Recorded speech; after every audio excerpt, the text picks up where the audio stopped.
God says in verse 18, "Therefore thus saith Jehovah of hosts, the God of Israel, Behold, I will punish the king of Babylon and his land, as I have punished the king of Assyria." And now this is the pronouncement, the decree from God. The king of Babylon must be punished.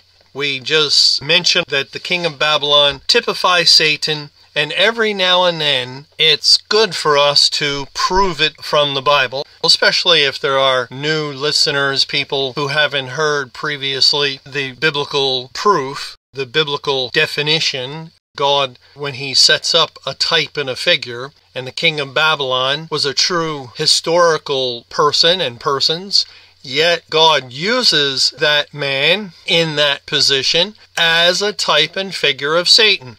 And he then defines the spiritual type in Isaiah 14, where it says in verse 4, "That thou shalt take up this proverb against the king of Babylon and say, How hast the oppressor ceased, the golden city ceased."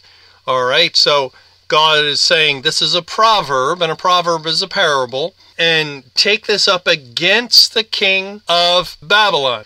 Now, it continues to progress from there, and then in verse 12, we read, "How art thou fallen from heaven, O Lucifer, son of the morning? How art thou cut down to the ground, which didst weaken the nations? For thou hast said in thine heart, I will ascend into heaven. I will exalt my throne above the stars of God.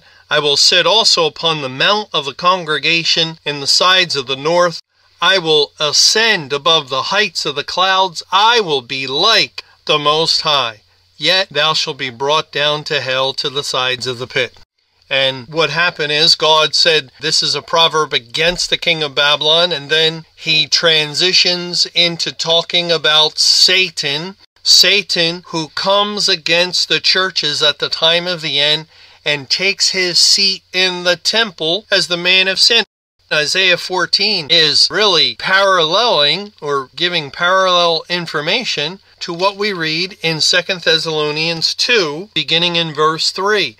"Let no man deceive you by any means, for that day shall not come, except there come a falling away first, and that man of sin be revealed, the son of perdition, who opposeth and exalteth himself above all that is called God, or that is worshipped, so that he as God sitteth in the temple of God, showing himself that he is God." The man of sin is Satan, and we've shown that repeatedly.